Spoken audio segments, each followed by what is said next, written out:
Hello everyone, this is PK Entertainment and we are back again, and here now we have another video for you, and we're going to talk about the MCU in terms of its overall concept and whether it actually exists or not. Now there'll likely be spoilers for all movies and shows within the MCU when going into this, so just beware when going into this overall video. Now when we talk about the MCU, we first have to define what it actually is. The notion of the MCU is the Marvel Cinematic Universe being taken over or dominated by female characters. The major concern of this is that the pending dominance is happening at the expense of the iconic established male characters, not for the sake of storytelling, but for the sake of agenda. Now, the concern of this issue was really alerted to many years ago outside of the MCU, where many fans felt that not only iconic characters, but the essence of iconic movie franchises were either being disrespected, decanonized, deconstructed, or destroyed because of a push of feminist agenda. The biggest examples of this was Ghostbusters 2016, where the reboot threw out all of the male characters associated with that franchise and swapped them for female roles. We then look at Disney's Star Wars, which had the lead character Rey master all of the Force abilities without even being trained in one movie, where it took Luke, the iconic male character from the original trilogy, 3 movies to achieve his Jedi Master status. Rey was also able to fix and maneuver the Millennium Falcon, which again we iconically associate so much with Han Solo. We then look at Netflix's He-Man animated reboot from Kevin Smith, which saw the iconic lead character He-Man be pushed to the sidelines for the sake of Teela to take the lead in saving Eternia from the forces of Skeletor.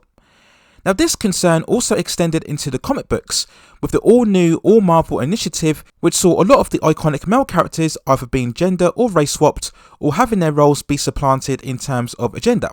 The standout examples of this included Jane Foster taking the Mjolnir and mantle of Thor to become Lady Thor, Riri Williams taking over the role as Iron Man from Tony Stark, and most recently we had the sorceress known as Clea taking over the role of the Sorcerer Supreme from Doctor Strange, who was killed off in one of the biggest storylines. So having covered the concept and examples of the supposed MCU, we then ask the question again, does it actually exist? Now for me, right now at this stage, I'm going to say no. Now when we currently look at the MCU in terms of the Phase 4, let's cover who is the most popular and prolific characters. We then look at Tom Holland's Spider-Man, who came into the MCU since 2017 in Spider-Man Homecoming, and has also appeared in both Avengers Infinity War and Avengers Endgame. His most recent installment, Spider-Man No Way Home, grossed over $1.9 billion at the box office, has become one of the most highest grossing films within all of the MCU. We look at Chris Hemsworth's Thor, one of the original male characters and original characters of the MCU ever since his first film in 2011, has long been an established mainstay all the way through. His previous movie, Thor Ragnarok, grossed a massive $857 million worldwide in 2017, and his 4th installment is pending release. He remains the first character to have 4 films based on his original story.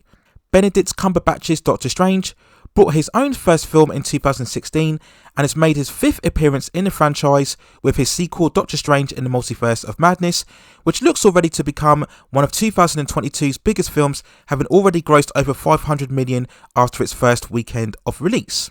Paul Rudd as Ant-Man, who first came into the franchise with his first film in 2015, will showcase his 3rd movie, Ant-Man 3 Quantumania, in 2023, with the previous 2 installments proving to be very successful at the box office. Chris Pratt's Star-Lord continues to be the lead character in the Guardians of the Galaxy films since 2014, of which both films have gone on to become highly successful and popular within the franchise, and the 3rd movie is due to release sometime in 2023. So with all of these characters still prolific and dominant and leading the MCU, why do so many people believe that the MCU actually exists? Well, for me, the one big answer is Captain Marvel. Now, prior to her film being released in 2019, there was no hint at all of any MCU or any females dominating the male characters. There was no discussion about wokeness or female agenda.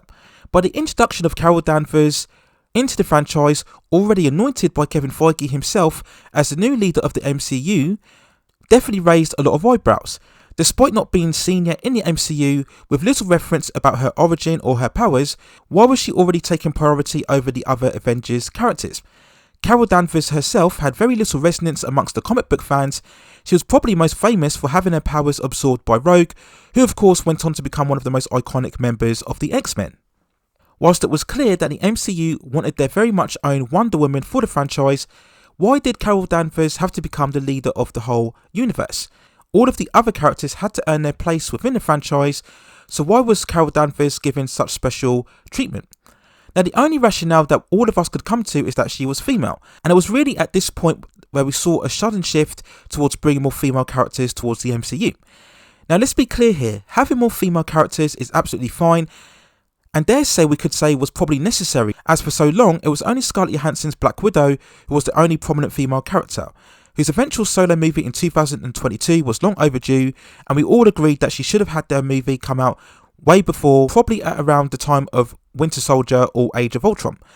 So since then, has there been a push towards female characters within the MCU? Of course there has, but are they really claiming dominance over the male characters? Let's take a look then at all the other female characters currently existing within Marvel's Phase 4. Now, of course, the most prominent so far are Brie Larson's Captain Marvel, who had her own movie in 2019 which made over $1 billion. But since then, has she really superseded any male character? Is she really leading the MCU right now? I'd have to say that no, she isn't. We'll then take a look at Elizabeth Olsen's Wanda Maximoff, who after Black Widow has had the most sustained and longevity in terms of growth and development within a franchise so far. Having substantial roles in both Avengers Age of Ultron and Avengers Infinity War, she got her own story in WandaVision and appeared also recently in Doctor Strange in the Multiverse of Madness. Now, despite her growing popularity and the superb performance of Elizabeth Olsen, are we really claiming Wanda to be the new leader of the MCU? Has she really dominated any other of the male characters? Now, there has been some debate in the reviews of Doctor Strange in the Multiverse of Madness that Wanda very much claimed a lot of the overall story. Now, while she definitely did have a lot of substantial screen time, but this was because she was primarily the main villain of the piece. So of course we would expect Wanda to have a lot of screen time throughout this film, but for the most part Doctor Strange still remains the most prominent character throughout the movie. Now, we do know that Marvel very much has plans to give Scarlet Witch her own solo film, and also that Elizabeth Olsen has been offered a multi-picture deal within the franchise.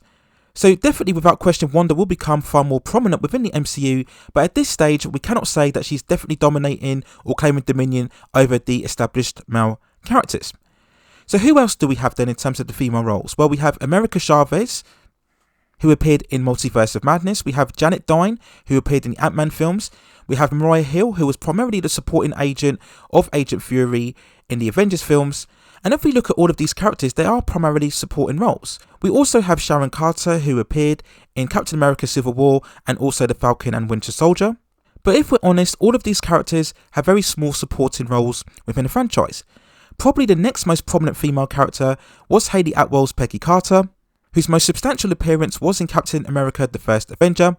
Now, she did go on to have her own television series, Agent Carter, which ran for 2 seasons on the ABC network. And she also made an appearance in Doctor Strange in the Multiverse of Madness, but that role was as the Captain Carter, which was an alternative take on a character which was first generated in the What If animated series. So at this stage, I wouldn't even say that Peggy Carter, while substantial, hasn't really claimed dominion over any other character. When we look at all of the Captain America films, it was very much her and Steve working together.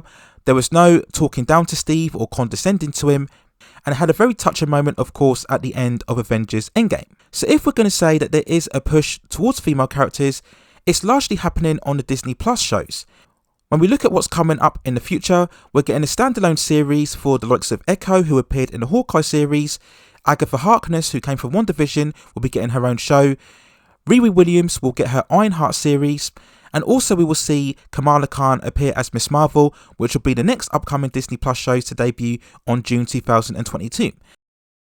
We have one of the most iconic female members of Marvel outside of the X-Men, She-Hulk, getting her own TV series later on this year, in one surprising addition because I generally feel that She-Hulk was a female character that definitely merited her own standalone movie. We had the introduction of Kate Bishop, played by Hailey Steinfeld, in a Hawkeye series where we saw the character being trained and mentored by Click Barton, who was of course one of the OG members of the franchise. And in the same series, we also saw the appearance of Yelena Believer, played by Florence Pugh, who was the sister to Natasha Romanoff, whose first appearance we saw within a Black Widow movie. And we could also point out that if there is an MCU where the female characters are claiming such dominion, then why is it only Captain Marvel so far has her own standalone live action movie? all of the other female characters, we could say in inverted commas, are being relegated only to the Disney Plus platform. If the MCU truly exists, then wouldn't we be getting more female movies with female characters in the lead rather than movies with male characters in the lead? So yes, we are getting more of an integration of female characters, but they're not really dominating the male characters so far. Now people will say, but what about Lady Thor, who's going to appear in Love and Thunder? What about Clea, who's going to appear most likely in the next Doctor Strange movie? Well, at this stage we don't really know the context of their characters and how they will be portrayed. When we come to those films, if we do indeed see a dominance of the female characters over the male characters, then we can come back to this overall debate. But at this stage we can't really make any assumptions or predictions into how their roles will be played throughout those particular movies. So to wrap up this debate then, I think at this stage I don't really believe that the MCU actually exists. Whilst there is definitely a push for more female characters within the franchise, it's not yet at the level where they're claiming true dominance or superseding the current male characters, who still remain the most prominent and prolific roles within all of the entire franchise. Now I do understand that certainly with other franchises that we've definitely seen some form of female characters dominating the male characters, but I truly believe that when we break down the Marvel Cinematic Universe in its current phase 4, that isn't the case here, and for me, that's the ultimate reason why I don't believe that the MCU currently exists. So those are my overall thoughts and feelings and review of why I believe the MCU, in terms of the female characters dominating the male characters, doesn't actually exist at this current stage. But let me know what you think in the comments below. If you disagree with me and that you do believe in the MCU and you do think that the female characters are claiming dominion over the male roles, then let me know what you think in the comments and then we can have further discussions. If you like this review and you'd like to see me cover more debates and conversations surrounding this type of topic or any other type of franchise or genre or film, then let me know in the comments. If you have a certain film or television series that you'd like to see me cover in the future, then drop me some suggestions, and if I've seen those movies or films, then I will also provide further commentary as well. Please also hit and like the subscription and notification buttons so I can provide you with more high quality content like this in the future. But that's it for now. Take care of yourselves. Stay safe distances, and I will see you very, very soon.